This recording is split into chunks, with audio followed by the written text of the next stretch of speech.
काय काय पाहिलं होतं जरा मला सांगा बरं. हेरिडिटी व्हेरिएशन लेसन मध्ये कुठल्या कुठल्या गोष्टी तुम्हाला आठवतात जरा? Tell me quickly. अनम्यूट करा आणि बोला. सांगा.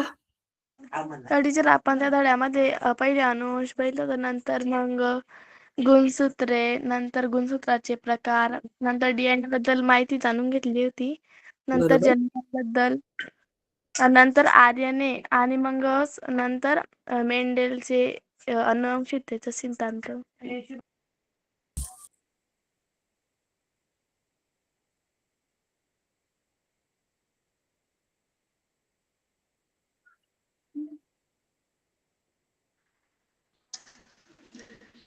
मॅम आवाज येत नाही तुमचा. मॅम आवाज नाही येतोय.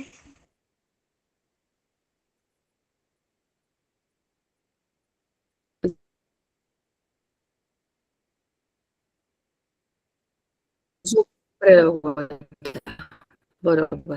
टीचर ब्रेक होते बरोबर. आवाज. हो, मध्ये मध्ये आवाज थोडा मला आला नाही. माझा आवाज तुम्हाला येतोय का? मला एक प्रॉब्लेम. मी कॅमेरामध्ये होतो. मला काय मला माझं सुरू आहे. हळू माता आणि येईल आता. आणि असे मी आता स्क्रीन शेअर करते. बाकीच्या एक्स्ट्रा सगळ्या गोष्टी बंद करून टाकते मी. बघा आपला जो लेसन होता हेरिडिटी मॅम मी अँड सांगू का? व्हेरिएशन, त्याच्या भरपूर गोष्टी आपण डिस्कस केल्या होत्या. सांगा. वेदिकाने सांगितलं तेच. फक्त आहे ना थोडंसं डीप मध्ये होतं की म्हणजे मी रेकॉर्डिंग बघितलेल्या, तर क्रोमोझोम्सचे ना 4 टाइप्स पडतात. नाही, फर्स्टली क्रोमोझोम आपल्या शरीरातला सर्वात छोटा घटक, म्हणजे क्रोमोझोम मधला सर्वात छोटा घटक, सर्वात क्रोमोझोम ज्याच्यापासून बनतं ते म्हणजे डीएनए, म्हणजे डायऑक्साइड रायबोन्यूक्लिक ऍसिड. आणि त्यानंतर क्रोमोझोम मध्ये पण 4 टाइप्स पडतात. तर पहिला होता मेटासेंट्रिक, दुसरा होता सबमेटासेंट्रिक, तिसरा होता ॲक्रोसेंट्रिक आणि चौथा होता टिलोसेंट्रिक. असा काहीतरी होता. बरं, आणि टिलोसेंट्रिक होती. हे बघ. जो मेटासेंट्रिक जो असतो ना, तर तो ॲज लाईक व्ही आकाराचा असतो. त्याच्यानंतर जो सबमेटासेंट्रिक असतो ना, तर तो इंग्लिश लेटर व्ही सारखा, एल सारखा असतो. आणि ॲक्रोसेंट्रिक जो असतो ना, तर त्याचं तो पण म्हणजे एल सारखाच असतो. नाही सॉरी, जे सारखा असतो. आणि त्याचं जे सेकंड आर्म जे असतं ना, तर ते छोटं असतं. आणि जो टेलोसेंट्रिक असतो तर तो आय सारखा आकाराचा असतो.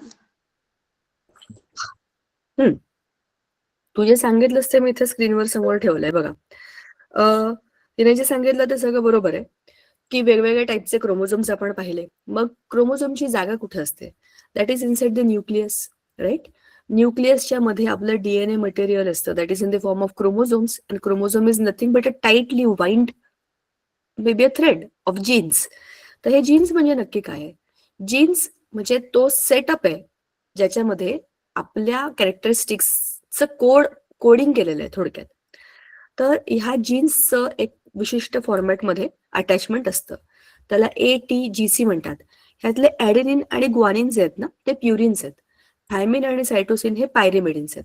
तुम्हाला इथे स्ट्रक्चरमध्ये एक सिंगल म्हणजे एक असा hexagon, hexagon pentagon, hexagon pentagon, hexagon pentagon असे स्ट्रक्चर दिसतात का तुम्हाला? बघा, जो हिरवा ऑरेंज ऑरेंज हिरवा आहे ना, हे प्युरिन्स आहेत. प्युरिन्स म्हणजे ॲडेनिन ग्वानिन हे डबल असतात, डबल, एकावर एक, म्हणजे एकाच्या खांद्यावर दुसरं बाळ बसलं असं समजा तुम्ही. हे असे बाळ घेऊन फिरणारे सगळे प्युरिन्स आहेत. ते कोण आहेत? ॲडेनिन आणि ग्वानिन, दोनच आहेत. तसंच दोनच पिरिमिडिन्स आहेत. पिरिमिडिन्स म्हणजे single hexagon, hexagon hexagon hexagon hexagon. तुम्ही म्हणाला हे हेक्झागॉन हेक्झागॉन काय सांगता तुम्ही? हे नायट्रोजन बेसिस आहेत. नायट्रोजन बेसिस म्हणजे या स्ट्रक्चरमध्ये कुठे ना कुठेतरी नायट्रोजन NH2 असा गट असतो. एक किंवा डबल अशा त्याच्या रिंग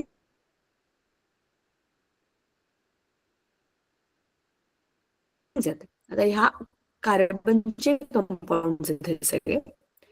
इथे हे जे पिवळ्या पिवळ्या रंगाचे वरच्या आणि खालच्या बाजूला पेंटागॉन दिसतात ना, पंचकोन, ह्या सगळ्या शुगर आहेत. रायबोज ज्या म्हणतो ती. आणि याच्या या उजव्या बाजूला, इकडच्या डाव्या बाजूला आणि इकडच्या उजव्या बाजूला अजूनही ब्रेक होतोय. या मॅम. एक मिनिट थांबा, मी खिडकी उघडते. लेट अस सी, बघूया काय बदल होतोय.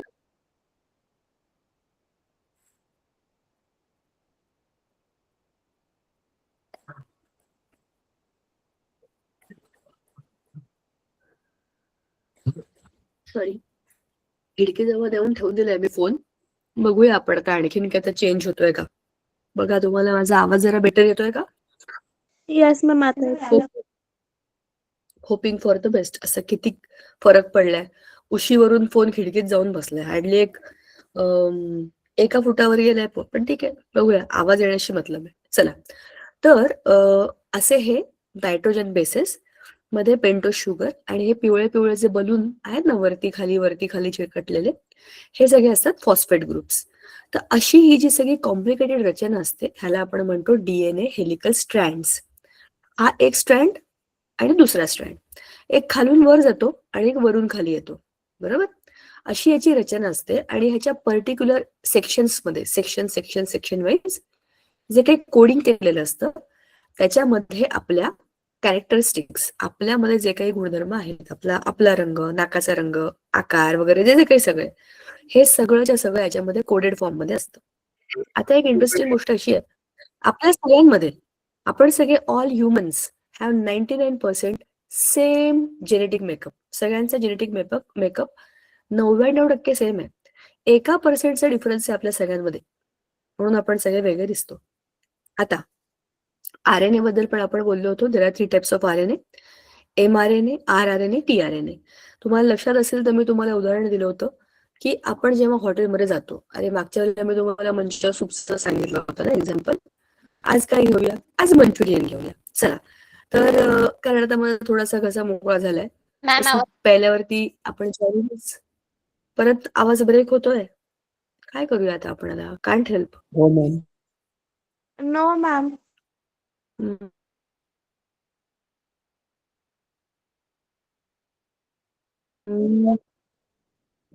नाही येते ना. हे बाळा, तुम्ही पण तुमचं जरा रेंज बघा रे. असं होतं थोडंसं. मला प्रॉब्लेम, मला तर वायफाय रेंज असतं, कम्प्लीट आहे ते सगळं, काही नाही प्रॉब्लेम. बरं, चला. तर rRNAचं जरा एकदा आपण थोडक्यात बघूया. जसं मी तुम्हाला म्हटलं होतं, एखाद्या कुठल्या तरी हॉटेलमध्ये मी गेले आणि आज मला खायचंय मंचुरियन, तर मी काय करेन? मी तिथे थांबेन, जाऊन बसेन. मग मेसेंजर आरएनए येणार. म्हणजे कोण येणार? त्या हॉटेलमधले जे काका असतात ना, ते आपली ऑर्डर घ्यायला येतात, ते मेसेंजर आरएनए असतात. ते माझ्याकडे येतात, मला विचारतात की ऑर्डर काय आहे. मी त्यांना सांगते मला आज मंचुरियन खायचंय. मग ते त्याच्याकरता लागणारी गोष्ट लिहून घेतात. हा मेसेंजर आहे, ते मेसेंजर आहेत. मेसेज घेऊन ते कुठे जाणार आहेत? किचनमध्ये जाणार आहेत. तिथे जे कोण सामान तयार करून देणारे लोक असतात, ते शेफला मदत करणारे लोक असतात. शेफ म्हणजे ते स्वयंपाक करतात ना हॉटेलमधले, त्यांना मदत करणारे तिथे भरपूर लोक असतात. ते rRNA आहेत. इकडनं सामान आणा, तिकडनं सामान आणा, तिकडे सगळं जमवा करून ते टेबलवरती सामान आणून देतात. ते rRNA असतात.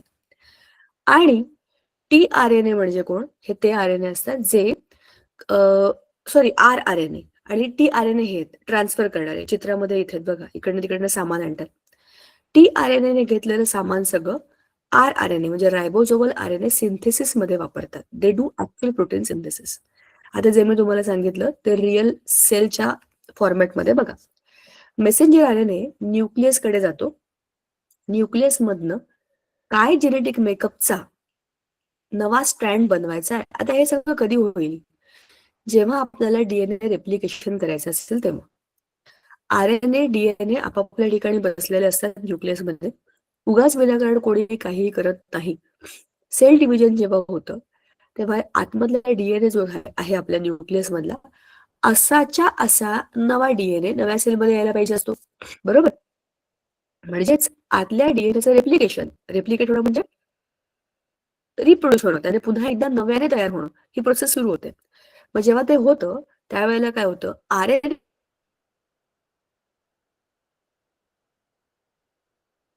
कामाला लागतात.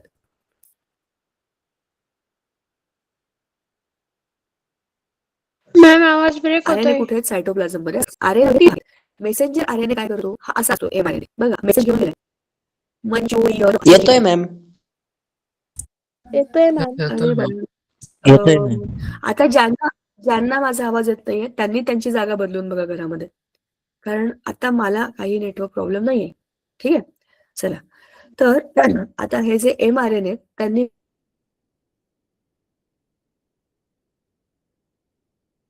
मेसेज घेतला. कोणाकडनं घेतला? न्यूक्लियस डीएनए कोड कसा पाहिजे हे त्याचा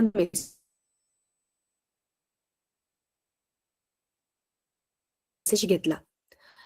हा मेसेज घेऊन ते गेले टीआरएनए कडे. टीआरएनए सायटोप्लाझममध्ये असतात. सायटोप्लाझममध्ये अमायनो ऍसिड्स, अमायनो ऍसिड्सचे मॉलिक्युल असतात. सायटोप्लाझमचे पॉलिसाइड असतात. इकडे ते अमायनो ऍसिड जमा करून आणणं, एका ठिकाणी बसवणं आणि त्यांना रायबोसोमल आरएनए कडे नेऊन टाकणं, हे काम टीआरएनएचं. ते ट्रान्सफर करतात सामान इकडनं तिकडे, तिकडनं इकडे. बघा ना, त्याला वस्तू इकडून तिकडे, तिकडून इकडे अशा जोडून ठेवायला जागा आहेत. इकडे लटकवा, इकडे लटकवा, असे मॉलिक्युल याच्यावर लटकवून ते देतात त्यांना आरआरएनए मध्ये. आरआरएनए म्हणजे काय? रायबोसोमल आरएनए. असे ठिपके ठिपके असतात सेल स्ट्रक्चर मध्ये. तिथे ती छोटीशी जागा आहे जिकडे प्रोटीन सिंथेसिस होतं.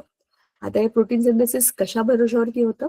जो मेसेज दिला आहे त्या मेसेजच्या हिशेबाने कसे कसे हे सगळे अमायनो ऍसिड एकमेकांना जोडले की तो प्रोटीन बनेल, ह्याचा तो कोडवर्ड. थोडक्यात आपल्या सगळा जो जेनेटिक मेकअप आहे की नाही, सगळे जीन्स आपले जे, ते कुठल्या ना कुठल्या प्रोटीनच्या फॉर्ममध्ये असतात. बरोबर? त्याच्यामध्ये नायट्रोजन आहे, म्हणजे अमायनो ऍसिडचा काहीतरी पार्ट आहे. हे सगळं एकत्र करून एक सिस्टीम बनते. आणि जसा आपला ओरिजिनल डीएनए असतो तसाच्या तसा नवा रेप्लिकेटेड डीएनए तयार होतो आणि तो त्या नव्या सेलमध्ये जातो. कळलं? ही प्रोसेस असते रेप्लिकेशनची. आता मेंडलच्या थेअरीला आपण मागच्या वेळेला सुरुवात केली होती. मेंडलच्या अभ्यासाबद्दल आपण बोललो की याने जो अभ्यास बिचाराने सुरू केला तो जवळपास 150-200 वर्षांनंतर लोकांना कळलं की याने काय भारी काम केलं होतं. He was the Pioneer of hereditary science. याला आपण जेनेटिक्सचे बाबा म्हणतो, फादर ऑफ जेनेटिक्स. का बरं? त्याने त्याच्या लेवलला जे काही अवेलेबल त्याच्याकडे रिसोर्सेस होते त्याचा वापर करून जेनेटिक ब्रीड्स बनवले. ज्यांना शेती येते किंवा ज्यांना प्लॅन्टिंग येतं किंवा ज्यांना रोपांची, गार्डनिंग ह्या सगळ्या गोष्टीची आवड असते, त्या सगळ्यांना माहितीये की एका रोपामधनं दुसरं रोप बनवता येतं. त्याला बीची गरज नसते.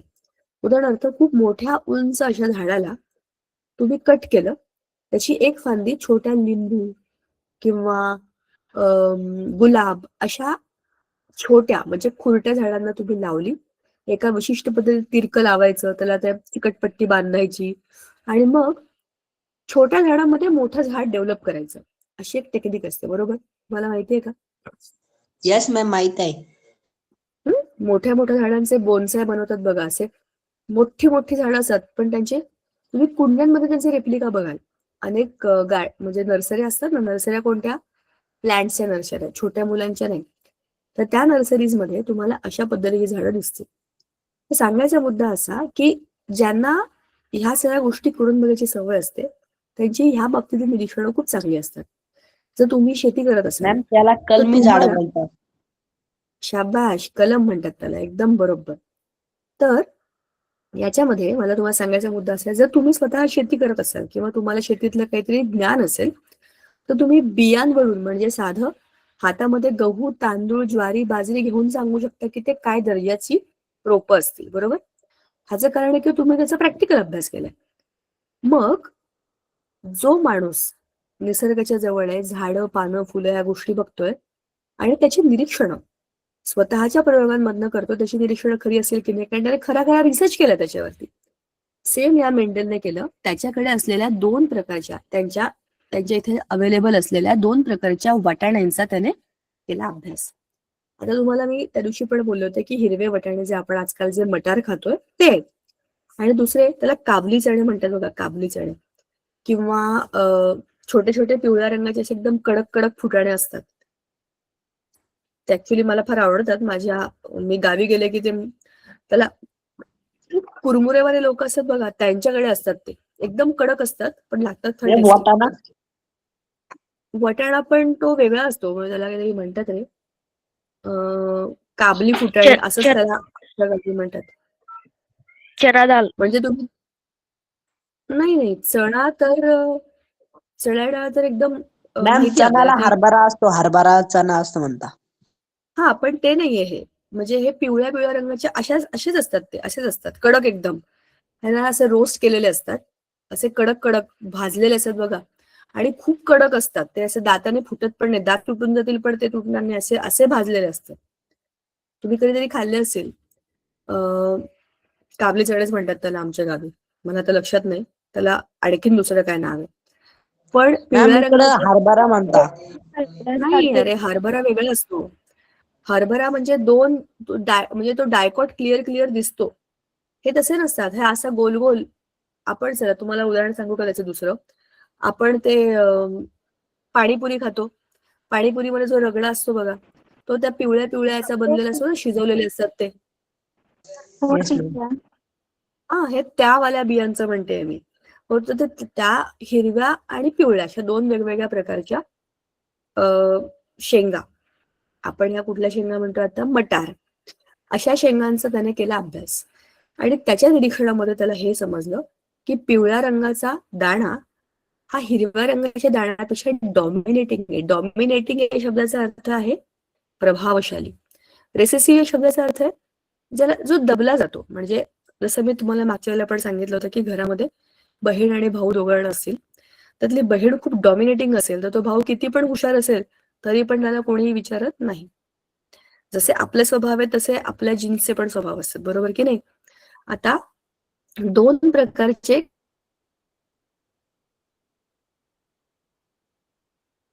कॅरेक्टरिस्टिक्स आहेत. एक रिसेसिव्ह आणि ही पूर्ण लाईन ही सगळे डॉमिनेट ट्रेट्स आहेत आणि या सगळ्या रिसेसिव्ह ट्रेट्स आहेत. गोल एकदम व्यवस्थित शेप मध्ये असलेला आकार हा व्रिंकल्ड म्हणजे अशा सुरकुतलेले असतात बघा, काही काही दाणे वाळलेले पण सुरकुतलेले, खराब नसतात पण सुरकुतलेले असतात. हा सुरकुतलेला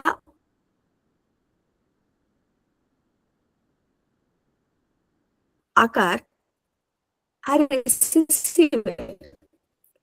डॉमिनेटिंग आहे मस्त गोल टपोरा दाणा. कलर पिवळा रंग हिरवा डॉमिनेटिंग. असली पाहिजे हे लॉजिक सांगतं. म्हणजेच काय, पर्पल कलर हा व्हाईट कलर वरती डॉमिनेटिंग आहे.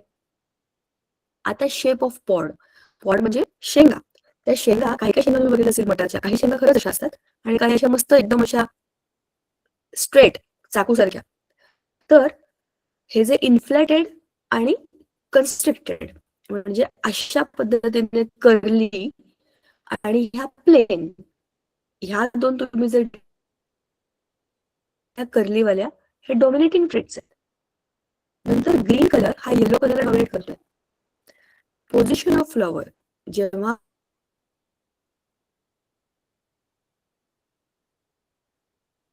वेलींवरती ह्या मटारच्या फुलांची पोझिशन होती आपण एकदम शेवटी त्या वेलीवरती टोकावरती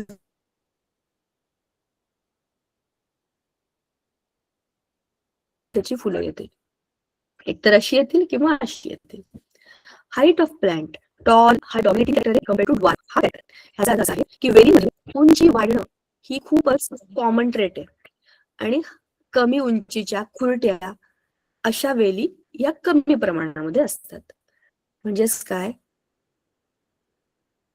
त्याने केलेला अभ्यास होता. त्याने निरीक्षण केलं 2च प्रकारच्या वेगवेगळ्या वेलींमध्ये, म्हणजे एकतर ह्या 2 वेगवेगळ्या गुणधर्मांचा सायमल्टेनियसली अभ्यास केला आणि स्वतः या गोष्टींना त्याने त्याच्या टेबलमध्ये टाकलं. आता त्याने स्वतःहून डोकं चालवून हायब्रिड क्रॉस केले. हायब्रिड क्रॉस म्हणजे स्वतःहून ठरवून बियांना पॉलिनेट केलं. बिया लावल्या, त्याच्या फुलांना पॉलिनेट केलं आणि त्याला ज्या प्रोजिनी मिळाल्या म्हणजे first generation, second generation, third generation, त्याच्यामध्ये त्याला जे जे काही दिसलं ते त्याच्या अभ्यासाचं सगळ्यात इम्पॉर्टंट गमक आहे. त्याच्यातनंच जेनेटिक्सची सुरुवात झाली. त्याने मोनो हायब्रिड क्रॉस केला. मोनो हायब्रिड म्हणजे एकच कॅरेक्टरिस्टिक बघायची आणि त्याचाच अभ्यास करायचा. त्याच्यासाठी त्याने टॉल आणि डॉर्फ हे एकच height of the plant he characteristic धरली. टॉल आणि ह्या फक्त डॉमिनेटिंग पहिली आणि दुसरी.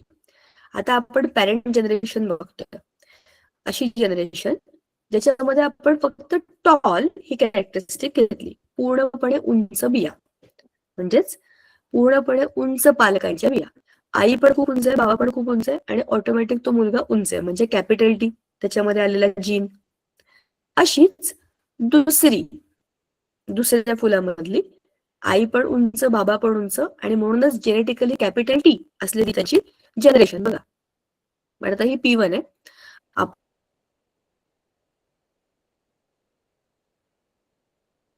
पण सगळ्यात पहिली जी आहे आपल्याला बुकमध्ये दिसेल त्याच्यामध्ये त्याने पॅरेंट जनरेशनमध्ये काय केलं, कॅपिटल टी असं जेव्हा त्यांचं हायब्रिड केलं, की दोघांना जॉईन केलं तेव्हा तुमचा आवाज अटकतोय.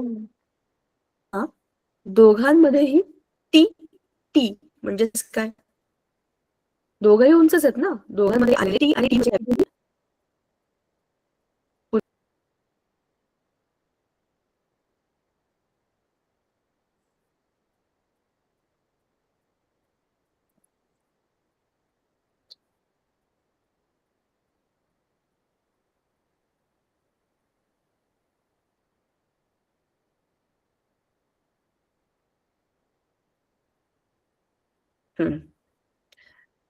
टॉल टॉल, दोघंही टॉल. मोनो हायब्रिड मध्ये काय झालं, मी लिहू का इकडे, सोपं होईल. आय जस्ट होप की लिहिता येईल. आपल्या मोनो हायब्रिड क्रॉस मध्ये त्याने काय केलं, टॉल आणि हा पण टॉल, दोघंही टॉल, जेनेटिकली स्ट्रॉंग कॅरेक्टरिस्टिक दोघांकडे पण आहेत. हा घ्या किंवा तो घ्या, कुठलाही घ्या तरी कॅपिटल टी आहे, म्हणजे ह्याचा पण एक कॅपिटल टी येणार आणि ह्याचा पण एक कॅपिटल टी येणार. नवीन जी प्रोजेनी बनली त्याच्यामध्ये परत काय आलं, कॅपिटल टी आणि कॅपिटल टी. म्हणजेच काय झालं, हा नवीन प्लांट जो असेल तो असेल कम्प्लिटली टॉल. बरोबर. आता त्याने काय केलं, त्याच्या मोनो हायब्रिड क्रॉसमध्ये पॅरेंटल जनरेशन P1, त्याचा फिनोटाइप घेतला एक टॉल आणि एक डॉर्फ, म्हणजे एक पूर्णपणे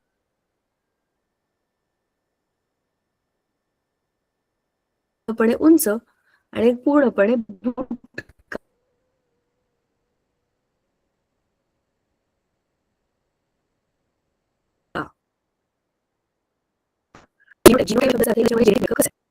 टॉल आहे म्हणून टी आणि टी कॅपिटल टी, ड्वार्फ कारण टी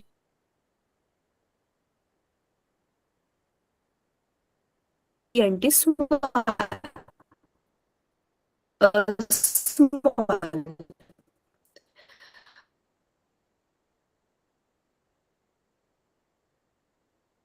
आणि हे त्याने निवडलेल्या सगळ्यात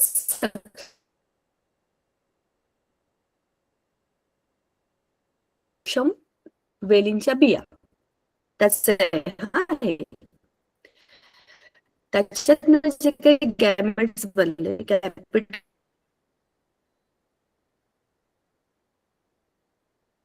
टी कॅपिटल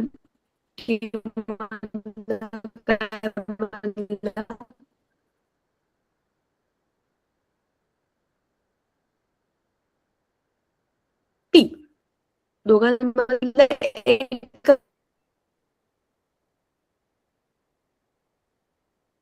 जाणार आहे ना कोणतं तरी, आणि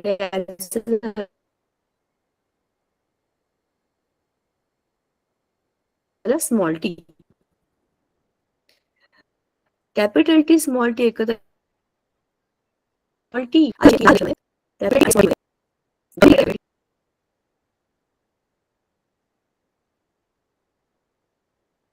आपलं झाड हे उंच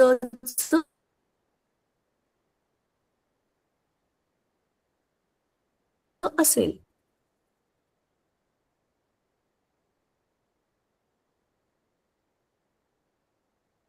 पण उंच झाडामध्ये 50% उंच आणि 50% बुके होण्याची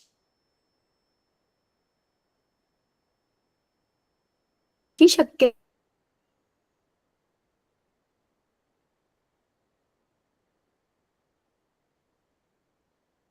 असले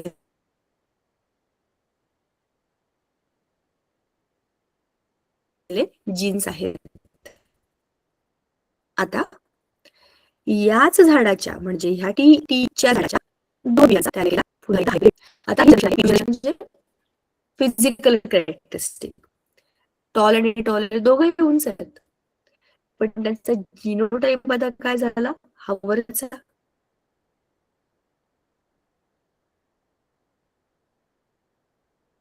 कॅपिटल टी स्मॉल टी.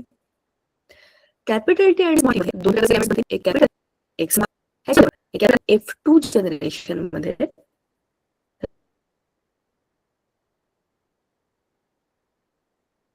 मला काय दिसलं? टी आणि टी एकत्र आले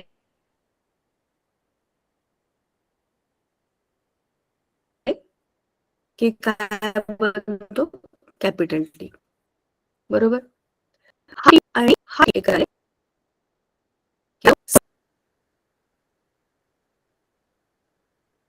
म्हटले नाही, पण सांगायचा मुद्दा असा होता की ह्या दोघांना ऍड केलं तर काय मिळतं?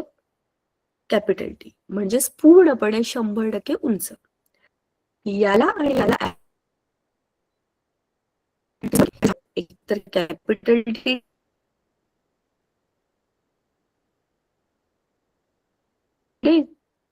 किंवा स्मॉल टी देईल. म्हणजे काय? उंच आणि बुटकं दोनही होण्याची शक्यता 50-50% दिली त्याने. याच्यामध्ये आणि म्हणजे अख्खी फॅमिली त्यांची सगळ्यांचीच उंची कमी असते. म्हणजे आपण कोणाच्या उंचीवरती कमेंट करायची म्हणून म्हणत नाही, पण आता आपण त्याचा जेनेटिक अभ्यास करतो की असं का होत असेल. कोणाच्या मुलं त्याने आणि ऑब्व्हियसली बाहेर नेणाऱ्या व्यक्तीकडनं पण स्मॉल टीच येणार आहेत. त्याच्यामुळे तुमची नेक्स्ट जनरेशन ही ऑलवेज ड्वार्फच राहील. कारण तुम्ही जर तुमची उंची कमी आहे ह्याचा अर्थ असा आहे की तुमच्याकडे हा रेसेसिव्ह ट्रेट आलाय. रेसेसिव्ह ट्रेटच्या बरोबर एक जरी कॅपिटल टी असता त्याचा अर्थ असा होता की तुम्ही उंच झाला असतात, कारण तो डॉमिनेटिंग ट्रेट आहे. म्हणजे ह्याच्यामध्ये कमीपणा वाटून घेण्याची काही गरज नाहीये. उलट हे का झालं हे तुम्हाला कळलं पाहिजे. आमच्या बाजूला पण एक फॅमिली आहे, त्या सगळ्यांचीच उंची एकदम कमी आहे. म्हणजे त्यांची आता उंची कमी का ह्याचं त्यांना जेनेटिक उत्तर देण्याकरता आपलं पुस्तक आहे की नाही. ह्याच्यामध्ये त्यांची काही चूक नाहीच आहे, त्यांच्या जीन्स मध्येच तशी सिस्टीम आहे. बरोबर? ह्या सगळ्याचे डिस्क्रिप्शन आपल्याला इथे दिलेलं आहे. First filial generation, second filial generation.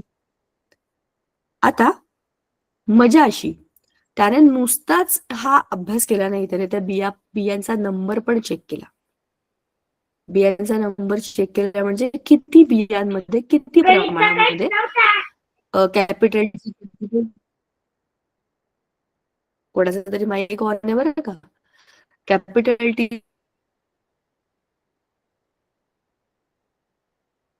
Small T हे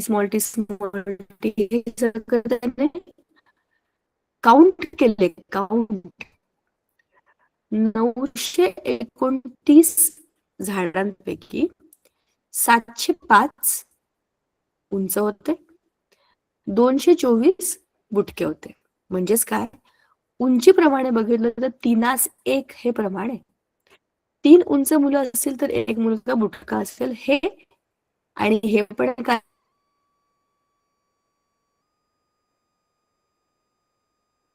कन्फर्म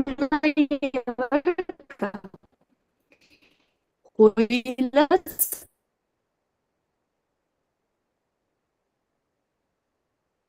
अशी काही शाश्वती नाही.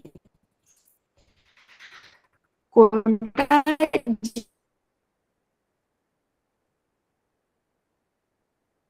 जीन्स किंवा कोणत्या गॅमेट जाईल याच्यावरती ते अवलंबून असतं. पण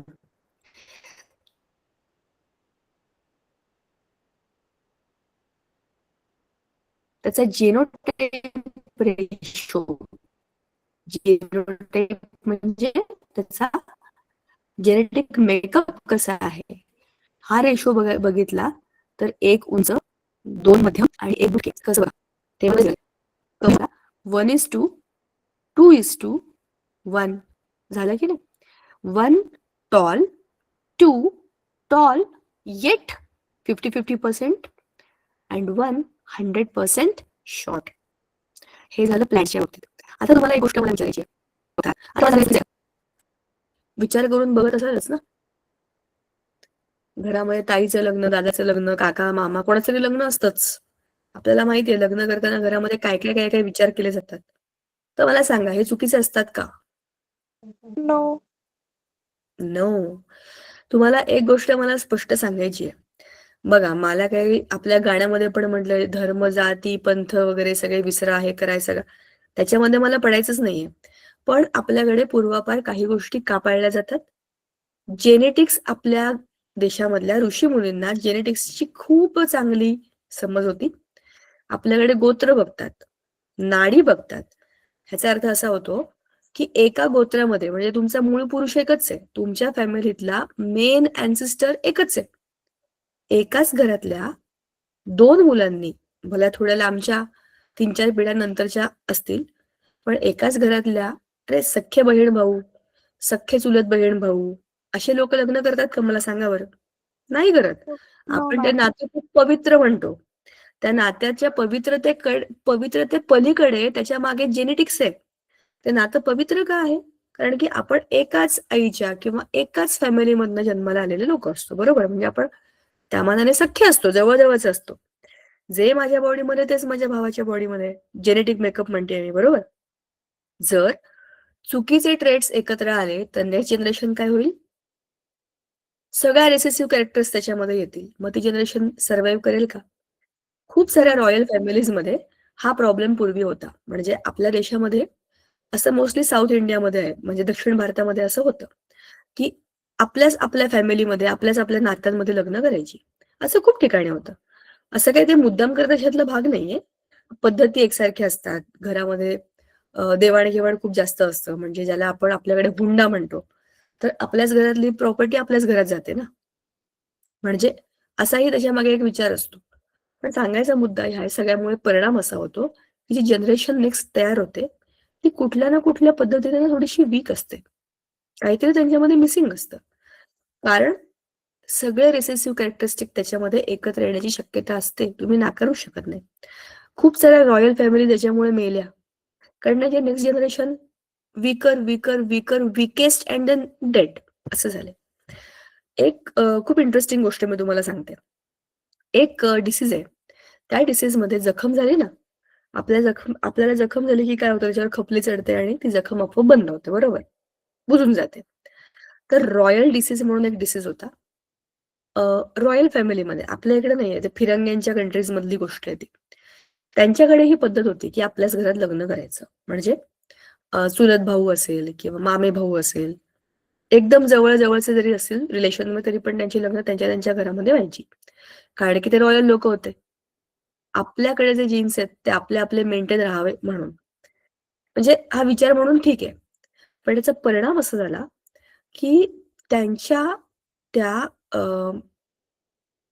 फॅमिलीमध्ये एक डिसीज चुकून तयार झाला. म्हणजे तो जेनेटिक मेकअपमध्ये चुकून आला, की जखम झाली, की ती भरणारच नाही. म्हणजे त्याच्यावर खपलीच चढणार नाही.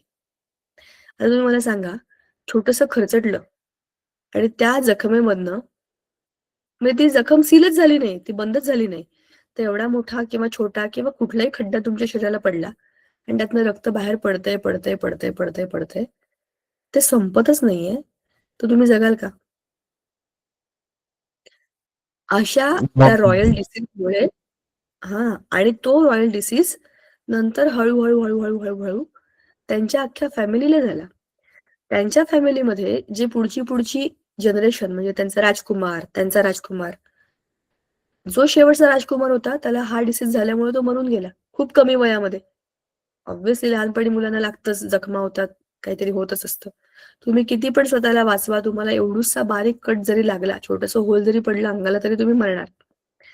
अशा पद्धतीने हे डिसीजेस जेनेटिक मेकअपमुळे लोकांना होतात. आणि म्हणून मी तुम्हाला एक गोष्ट सांगते. म्हणजे मला काही समाजकारणात जायचं नाहीये. पण मला तुम्हाला एक गोष्ट सांगायची आहे. आपल्याला आता विज्ञानाची दृष्टी आहे. आणि आपल्या देशामध्ये पूर्वापार खूप गोष्टी निरंतरपणे सुरू आहेत. तर त्या होण्यामागे काहीतरी वैज्ञानिक विचार आहे का? हा तुम्ही विचार करा. लोकं म्हणतात म्हणून, समाज म्हणतोय म्हणून, घरातले म्हणतात म्हणून. बरोबर आहे. त्यांना ह्यातलं विज्ञान माहीत नसेल पण. पण तुम्हाला तर समजू शकतं ना आता. So think about the different ways of our society, की का बरं असं? आणि तुम्हाला असं कोण म्हणतंय, की तुम्ही अ, आपल्याच जातीतल्या वेगळ्या मुलाशी लग्न करू नका? ठीक आहे ना. हे बघा, जाती-जातीच्या याच्यामध्ये पण लग्न करण्याचं कारण हेच होतं, की ज्या जातीमध्ये जी कला आहे ती सर्व्हाइव्ह करावी. पण तरी पण आपल्याकडे भारतीय पद्धतीमध्ये गोत्र बघतात. गोत्र जसं मी तुम्हाला म्हटलं तसं, आपल्या जर एकाच गोत्रातला म्हणजे आता तुम्हाला मी सोपं उदाहरण सांगते. आमच्याकडे एका गोत्रातल्या खूप सारे गोत्र असतात. आडनावं वेगवेगळी असतात. पत्रिका बघताना आधी चेक करतात की गोत्र एक आहे का? सगळ्यात पहिली गोष्ट तर गोत्र चेक करतात. ते एक असेल तर पत्रिका तिथेच मिसमॅच. मग मॅम लव्ह मॅरेज तर गोत्र म्हणजे मूळ पुरुष, आपल्या कुटुंबातला मूळ पुरुष. जसं की समजा कश्यप गोत्र आहे, तर कश्यप ऋषींपासून जी तयार झाली ती सगळी कश्यप गोत्राची माणसं. आणि प्रत्येकाला आपलं गोत्र माहिती असतं किंवा प्रत्येकाच्या पत्रिकेमध्ये ते दिलेलं असतं. कुठेतरी काहीतरी त्याचा संबंध असतो. पत्रिका बनवल्याने काय होतं? काही होत नाही. कोण म्हणतंय पत्रिकेवरती आपलं त्याच्यात जे सगळं सांगितलेलं सगळं खरं असतं असं काही नसतं. पण आपल्या बद्दलची जी काही बेसिक माहिती आहे त्याच्यामध्ये ती असते. बरोबर? तुम्हाला खरं सांगू का मी? हा विषय खूप वेगळा आहे. पण जर तुम्ही त्याचा शांतपणे विचार केला, तर तुम्ही कधीतरी स्वतःची किंवा कोणाची पत्रिका उघडून बघा. त्याच्यामध्ये तुमच्या नाडीबद्दल, तुमच्या जन्माच्या वेळेला जशी नक्षत्र होती ना, त्या नक्षत्रांवरून तुमच्या शरीराची काय काय रचना असेल, हे त्याच्यात मांडलेलं असतं. भरपूर गोष्टी कळत नाही. मीन राशीमध्ये प्रवेश, लग्न राशी वेगळी, अमुक राशी वेगळी. काहीच आपल्याला समजत नाही त्यातलं. पण तो आपल्या शरीराचा अभ्यास असतो, की कसं आपल्या शरीरामध्ये काय होणार आहे पुढे. ते सगळ्यांना समजतं असं नाही. सगळे बरोबर बनवतातच असंही नाही. मी त्याच्याबद्दल काही म्हणत नाहीये. पण हे शास्त्र आपल्या देशामध्ये फार पूर्वीपासून आहे. म्हणून लग्न करताना काही गोष्टी बघतात आणि त्या बरोबरच असतात. त्याला बायफर्गेट करून काहीतरी शहाणपणा करून आम्ही आमचं बघतो, असा विचार करायचा नाही. त्यातलं सायन्स समजून घ्यायचं. आपल्या भावनांचा आपण कदर केलीच पाहिजे. सगळ्यांच्याच भावनांची आपण कदर केलीच पाहिजे. नको ना तोडू, तुटेल तो आपोआप. पण आपल्या जुन्या लोकांना काय समजत होतं? काही सांगायचंय, काहीही सांगत नव्हते. भला त्यांना त्यातलं रिअलिटी माहित नव्हती. त्याच्यामागचं विज्ञान माहित नव्हतं. पण त्यांना हे माहिती होतं, की असं केल्याने काहीतरी गडबड होईल. आता तुम्हाला खरं उदाहरण सांगते मी. माझ्याच फॅमिलीमधलं उदाहरण आहे. आता मी तुम्हाला सांगितलं पत्रिकेबद्दल, गोत्राबद्दल. तसंच आणखी एक गोष्ट असते, नाडी. मध्य नाडी, अंत्य नाडी आणि आद्य, मध्य, अंत अशा 3 नाड्या असतात. नाडी म्हणजे आपल्या शरीरामध्ये, आपल्या प्रत्येकाच्या शरीरामध्ये नाडी परीक्षा करतात माहितीये का तुम्हाला? आयुर्वेदिक डॉक्टर तुमच्या मनगटाच्या इथे हात लावून चेक करतात, की तुमची नाडी कशी आहे. त्याच्यावरून तुमच्या ब्लड फ्लोचा, तुमच्या शरीराच्या सिस्टीमचा एक अंदाज येतो. त्याचबरोबर आपलं शरीर हे वात, पित्त आणि कफ ह्या 3 प्रकृतींचं बनलेलं असतं, बरोबर? तर आपल्या शरीरामध्ये नक्की कोणता दोष जास्त आहे, हे समजतं त्याच्यामधनं.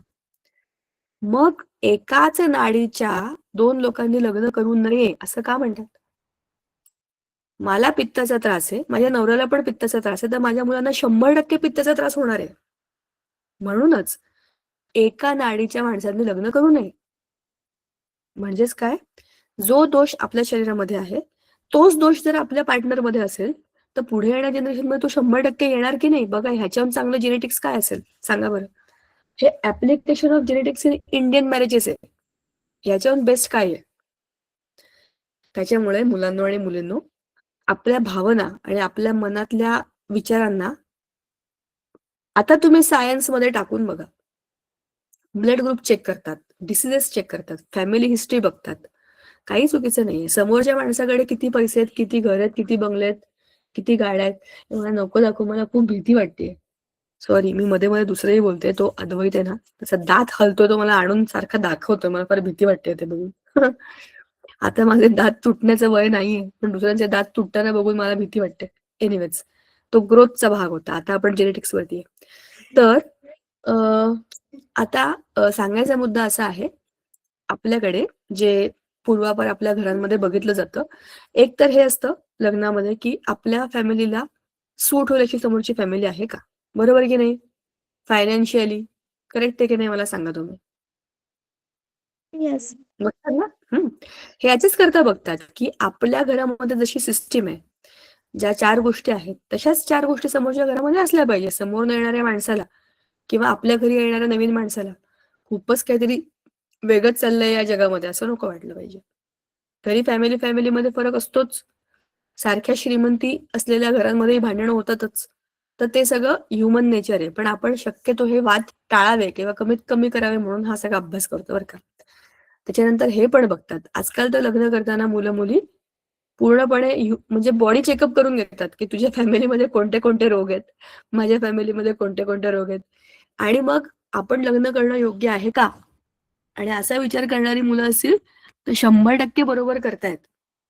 सगळ्यांच्या पत्रिका नसतात किंवा सगळ्यांचा त्याच्यावर विश्वास नसतो. पण तुम्ही मेडिकल सायन्सला तर नाकारू शकत नाही की नाही? त्याच्यावर मोठं प्रूफ काय आहे? मला डायबिटीज, तुला डायबिटीज, मग त्या मुलाला डायबिटीज होणारच 100%. हो की नाही? सो हे चेक करण्यासाठीच ह्या सगळ्या सिस्टम्स आहेत. राइट? सो पुन्हा एकदा मी माझं जे प्रवचन आहे लग्न पद्धतीबद्दलचं, हे बोलणं गरजेचं आहे मुलांनो. तुम्ही 9वीत आहात. कधी ना कधी तुम्ही पण लग्न करालच.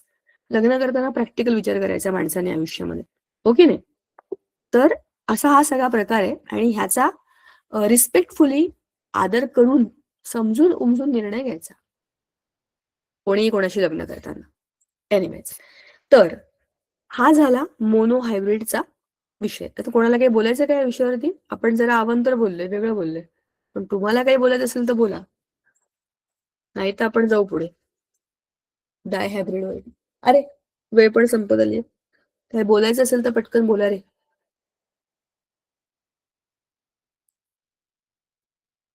डाय हायब्रिड क्रॉस मध्ये काय झालं होतं? शी, पाडलाच त्याला.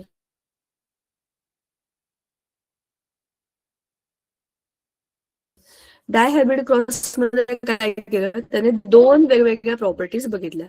राउंडेड येलो सीड्स आणि व्रिंकल्ड ग्रीन सीड्स. गोलपणे आणि येलोपणे. व्रिंकल्ड म्हणजे कशाच्या कशा अशा खरबरीत वाकड्या आणि ग्रीन. आता याच्यामध्ये सगळे रिसेसिव्ह, ह्याच्यामध्ये सगळे डॉमिनेटिंग. आता काय होईल? कॅपिटल आर आणि capital Y, small r small y यांची first filial generation capital capital म्हणजे capital R capital Y small r small y म्हणजे काय? हे नक्कीच राउंडेड आणि येलो सीड होणार आहेत कारण की याच्यामध्ये सगळे डॉमिनेटिंग ट्रेट्स आहेत. पण आर आर वाय वाय आणि आर आर वाय वाय या दोघांचं जेव्हा आपण सेकंड फिलियल जनरेशन बघायला जाऊ तेव्हा कसे जीन्स बनतील? दोन्ही कॅपिटल, एक कॅपिटल एक स्मॉल, एक कॅपिटल एक स्मॉल आणि दोनही स्मॉल. सेम याचे दोन्ही कॅपिटल, एक कॅपिटल एक स्मॉल, एक कॅपिटल एक स्मॉल, कॅपिटल आणि दोन्ही स्मॉल. आता 4 आणि 4 असे आई आणि बाबा म्हणजे मदर आणि फादर म्हणजे मेल गॅमेट फिमेल गॅमेट हे फ्यूज झाले की हे बघा 100% राऊंड आणि येलो. एक जरी आर आणि एक जरी वाय कॅपिटल असेल तरी पण तो असेल राऊंड आणि येलो, राऊंड आणि येलो, राऊंड आणि येलो. फक्त राऊंड पण ग्रीन, राऊंड आणि येलो. हा फक्त राऊंड पण ग्रीन. मग इकडे बघा राऊंड आणि येलो आहेत, राऊंड आणि येलो. हे फक्त येलो, राऊंड नाही आणि हे पण फक्त येलो. आणि ह्याच्यात तर बघा राऊंड येलो, फक्त राऊंड, फक्त येलो आणि ग्रीन आणि काय बरं ते दुसरे नॉन राऊंड म्हणजेच काय आहेत ते व्रिंकल्ड अशा सीड्स. आता यांचा जीनोटाइप आपण बघितला. आता फिनोटाइप त्याला काउंट केलं तर याच्यामध्ये त्याला काय मिळालं? ह्याचा पण रेशो आहे 1:16:16:16 असा काहीतरी रेशो आहे तो. तो इथे समोर दिसत नाही मला आणि मी विसरून गेले ऍक्च्युली तो काय 1:16:16:1 असा काहीतरी तो आहे. But I tell you this next time. पण ह्याच्यामध्ये किंवा तुम्ही हा स्वतः पण काउंट करू शकता. बघा आपल्याला इथे दिलेलंच आहे तो काउंट करण्यासाठी. पण ह्याच्यामध्ये आपल्याला हा जीनोटाइप दिलाय. त्याचा फिनोटाइप म्हणजे उंच, 100% उंच आणि 100% रिसेसिव्ह असे बघितले. उंच नाही सॉरी राऊंड आणि येलो आणि 100% व्रिंकल्ड आणि ग्रीन असे बघितले तर व्रिंकल्ड आणि ग्रीन 100% एकच आहे. बरोबर? बाकी सगळे हे मिक्स्ड आहेत. हे आपण सॉल्व्ह करूया आणि पुढच्या वेळेला ह्याचा रेशो काय येतो आपण चेक करूया. ठीक आहे? पहिल्या ओके. याच्याबद्दल आपण सॉल्व्ह करू आणि डिस्कस करू. आज आपण थांबू इकडे. आपण अवांतर लग्नाबद्दल पण बोललोय पण ते महत्वाचं होतं. Why are we studying genetics? Because तो आपल्या अभ्यासाचा भाग आहे. ठीक आहे? चलो भेटूया Yes. पुढच्या वेळेला. थँक्यू सो Thank मच. you. Bye. Bye. Bye ma'am. Thank you, ma'am. Bye ma'am. Bye. Bye, teacher. Good night.